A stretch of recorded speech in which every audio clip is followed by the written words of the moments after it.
It's a pleasure to be here, and I would like to thank Dr. Sundaram for the invitation. What I'm talking about today is a project that actually had its infancy in Malaysia some 6-7 years ago, and for some unfortunate circumstances, it could not be done in Malaysia at the time.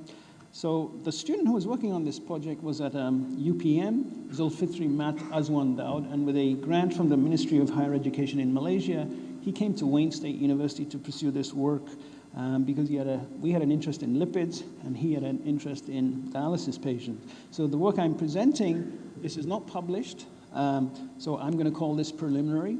There are some exciting findings in this, so I wanted to actually get input from people who work in tocotrienols extensively and see where we go from here. So this is unpublished work, but we're quite excited about some of the outcomes.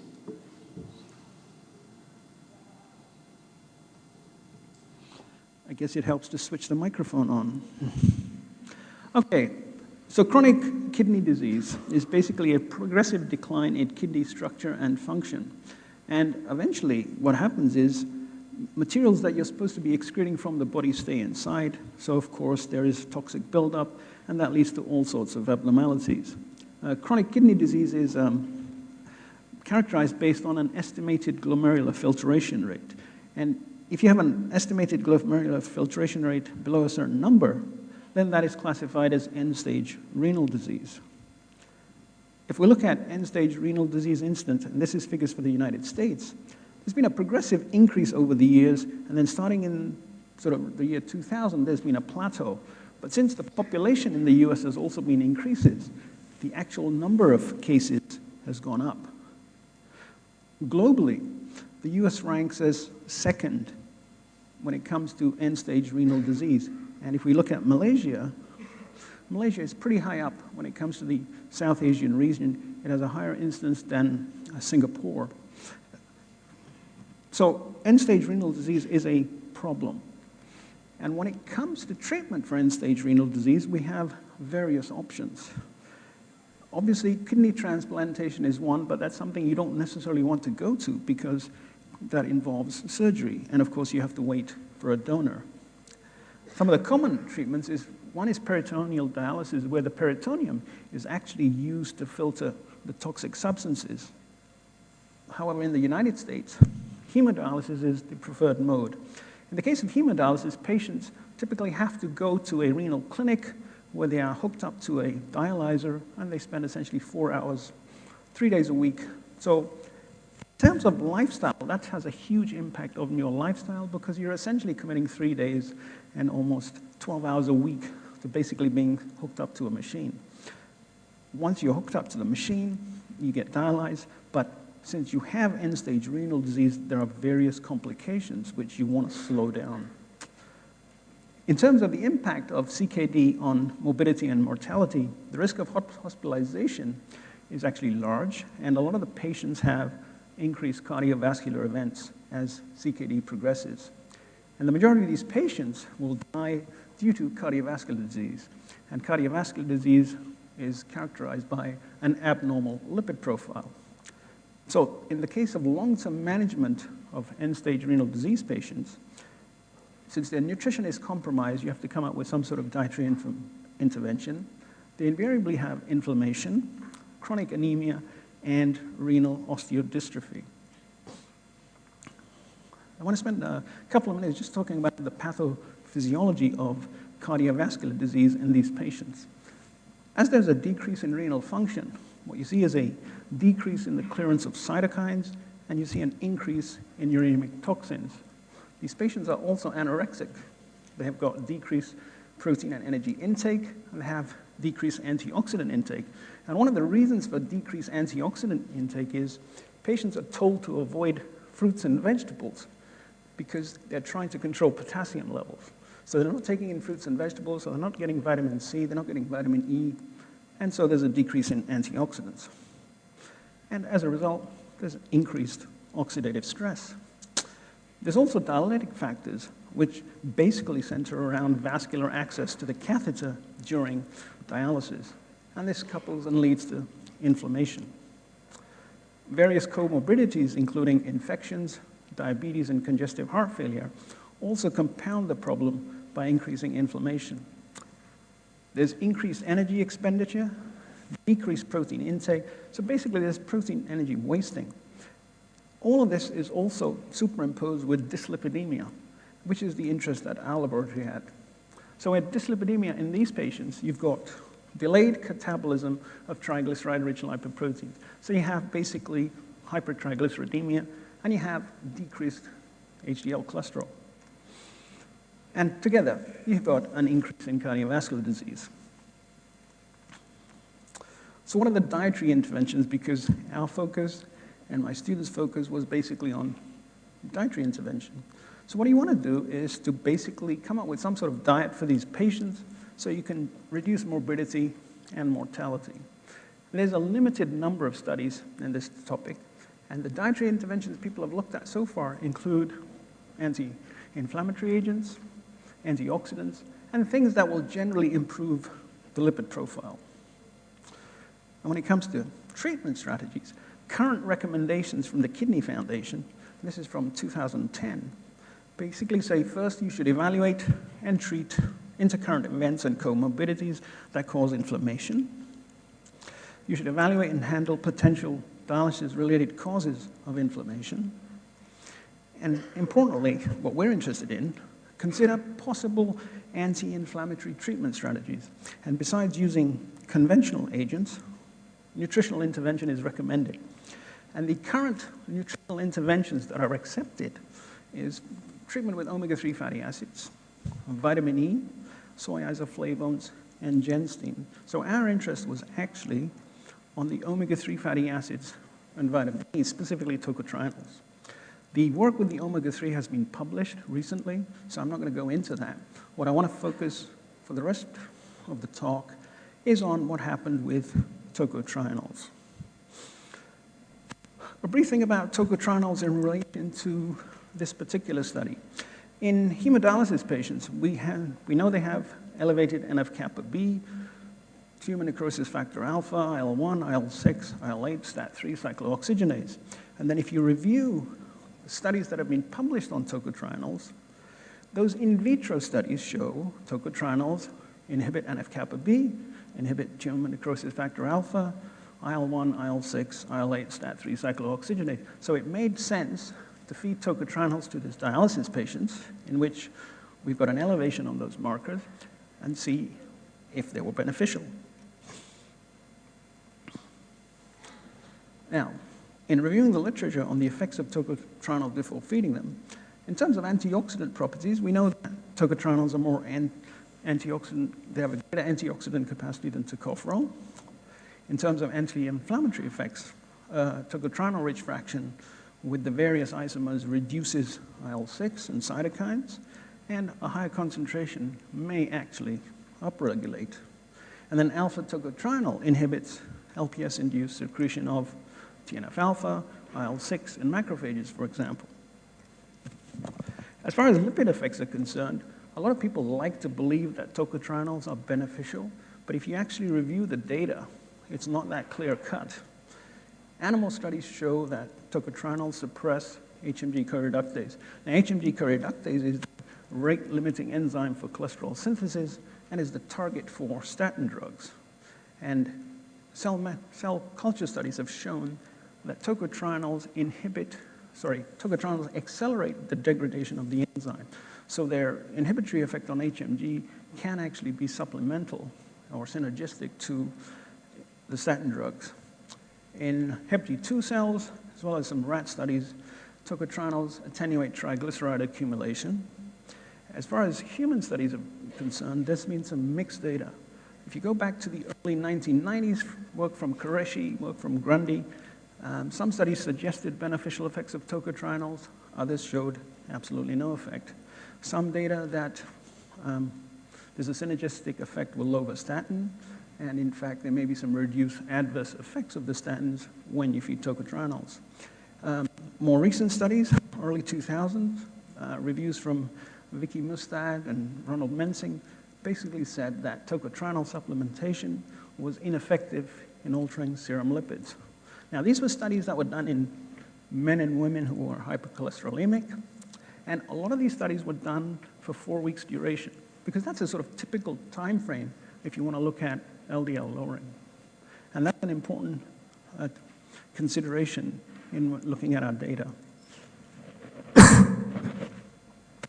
All right, so the study that we did was a single-center, randomized, double-blind, placebo-controlled trial in a cohort at a dialysis clinic in Detroit, Michigan.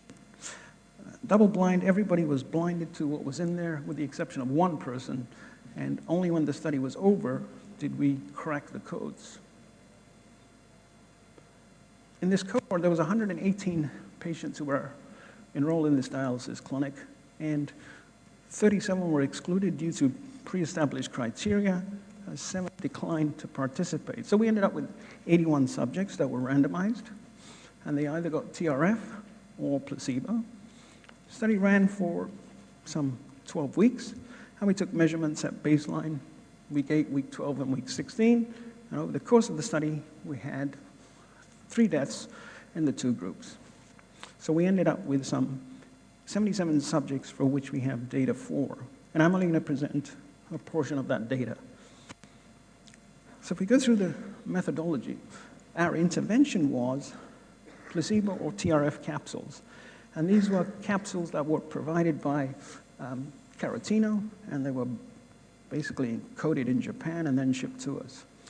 Now, when we had done our omega-3 study, what we had wanted to do then was to see if you could just get away with giving supplements when people came to the clinic, because that would increase compliance. If you didn't have to worry about them taking capsules home, how many they ate, how many they didn't, if you could just watch them while they were in the clinic, that would be great. However, while we had partial success with that approach, it was suggested that when we did this study, we should do a combination. So we had directly observed treatment. So when the subjects came to the clinic, they were actually given capsules before they started dialysis. They were also given capsules to take home. Basically, we gave them a capsule organizer, and then essentially they came back. Every time they came for dialysis, they brought their capsules back with them. Like we'd see what they had consumed or what they hadn't. Now, of course, we don't know if they consumed them. All we know is they brought us back an empty box.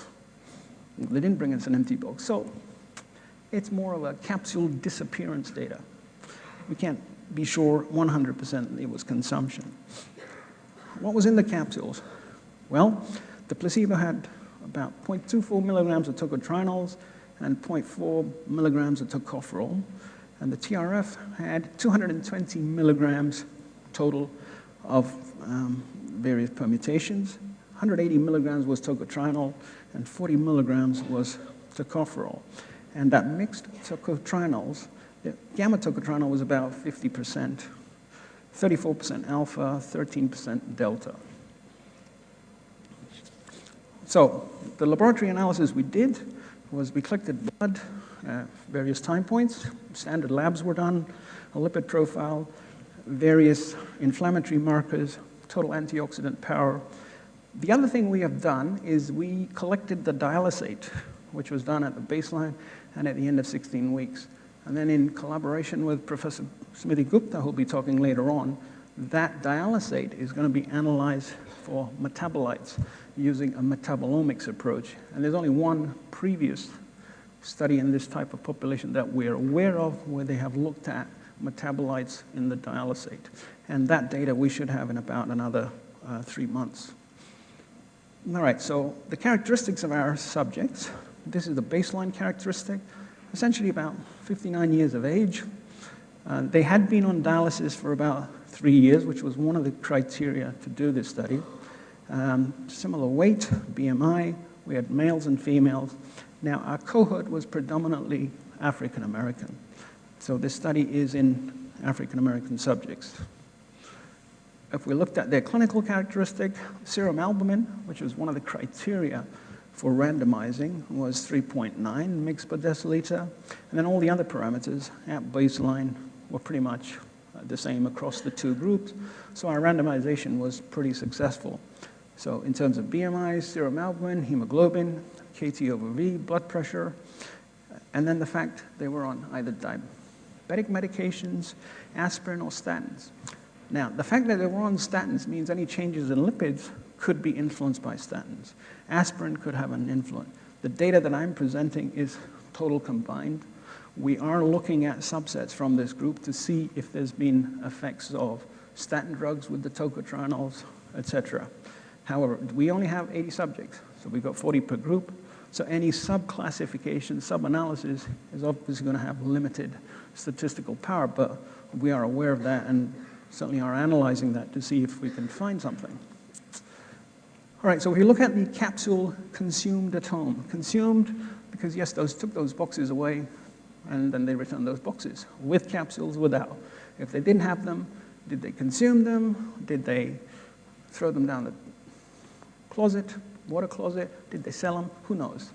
But as far as we're concerned, we're taking that as a consumption. There was a dip at weeks 14 to 15, and that was because that was a holiday period. This study was designed to go for 12 weeks. However, based on a partial analysis of data at 12 weeks, we extended the study. Unfortunately, a holiday period appeared in between, and there was a decrease in so-called compliance. So that's just something to be aware of. So what does this show? That regardless of what that capsule counting meant, there was no difference between the two groups. Energy intake, 24-hour food recall was done at the start and end of the study, and there was no difference in energy intake in either of the groups, either at baseline or at week 16. And similarly, there was no difference in their macronutrient intake during the course of the study. That's protein, carbohydrate, fat, both placebo, both tocotrienols, baseline on week 16. In terms of their micronutrient intake, we measured vitamin C and vitamin E, antioxidants. Now, tocotrienol measurements were difficult because we're talking about a food diary or a food recall. And then you're doing a study in the US where a lot of the databases don't provide information on tocotrienol content. So these figures at best are an estimate because we had to use multiple databases to look at the foods that were being consumed and what is known about the tocotrienol content in those foods. So yes, the tocotrienol content was the same in the two groups, at baseline and week 16, but was that an actual intake? Are those absolute values? We don't know because the database used to calculate them is incomplete. Vitamin C intake was the same across groups, and vitamin E, which in this case represents tocopherol intake. Amongst the subjects, they were taking dietary supplements, but none of them were taking supplements of vitamin E that could play into the results. All right, we found very little changes on inflammatory profiles. There was a huge variation in this population because they're already under massive oxidative stress. Didn't find any changes in C-reactive protein, IL-6, NF-kappa B, which is not shown. Now, total antioxidant power at week 12 was found to be significantly higher in those that were taking the tocotrienol-rich fraction. Week 16, there was no difference. So we had that one time point. And it was at that one time point that we noticed various other changes, so we extended the study. So the most interesting changes we saw, and this was not expected at all because that was not part of our hypothesis. We were looking at inflammatory markers, and yet what we found is changes in lipids. And overall, the data showed that over time, there was a reduction in triglycerides with tocotrienols. And this was more apparent the longer the study went on. So if you had looked in that 4-week window, which is what most of the published literature has reported, there was no effect, which is exactly what we found. However, because this study was extended, it was a long-term study for a different purpose, we went 8 weeks, 12 weeks, up to 16 weeks, and you could see this change in triglycerides. That was also reflected in increases in HDL cholesterol. Again, you didn't see any changes after 4 weeks, what the literature says, but the longer it went on, we saw this change. And it seemed to be a biphasic response in that the first 8 weeks, maybe a slow incremental change, and after that it accelerated. What that is due to, we're not sure yet, but the data is clear from multiple fronts that triglycerides are going down and HDL cholesterol is going up over the 16-week of this study. So to get a handle on why this is happening, we took a review of lipid metabolism. And these are slides from the National Lipid Organization. I was at a meeting there in 2011, and these were kindly provided to me by Professor Phil Barter, who is an expert in HDL metabolism and cholesterol ester transfer protein. So if we do a quick overview of lipid metabolism in relation to cholesterol, as far as the liver is concerned, it pumps out triglycerides as part of a VLDL particle. So a VLDL is triglyceride-rich. Then following action by lipoprotein lipase, free fatty acids are released, which are taken up by adipose tissue. During that transformation, the VLDL becomes rich in cholesterol and is converted to an LDL particle. And then the LDL particle can be picked up by the LDL receptor in the liver, as well as in peripheral tissues. Then the peripheral tissues need to get rid of that cholesterol because they have limited ability to degrade cholesterol. So cholesterol is pumped out into an immature nascent HDL particle, which then becomes mature following the action of LCAT, an esterifying enzyme. And now you have your mature HDL particle, which then takes cholesterol back to the liver, where it can be recycled or it can be removed as part of bile. Now, this is the case in most mammals, except humans. We also have cholesterol ester transfer protein. And what CETP does is it exchanges cholesterol esters from HDL for triglycerides from the triglyceride-rich lipoproteins. So in hypertriglyceridemia, which if you remember back to one of my earlier slides, is the case in renal patients, they have high triglycerides. That high triglyceride is coupled to increased cholesterol ester transfer protein, and that contributes to low HDL cholesterol. So we thought, since we are seeing a reduction in triglyceride and an increase in HDL cholesterol, is this mediated by CETP and or ApoA1, which is an indicator of the number of HDL particles that are being produced? So we measured ApoA1 and cholesterol ester transfer protein in our samples. And this is the data at week 12. So we see there's a nice correlation between ApoA1 and measured HDL cholesterol, and also between CETP activity and triglyceride.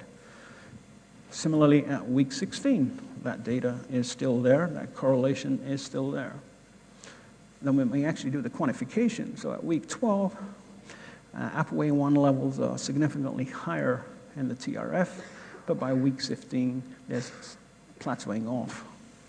When we look at cholesterol ester transfer protein, we see a significant difference at week 12, and then it's reversed at week 16. So it sort of goes back to our biphasic response, where we see an increase in HDL and then a plateau, and we see a decline in triglycerides and then a plateau.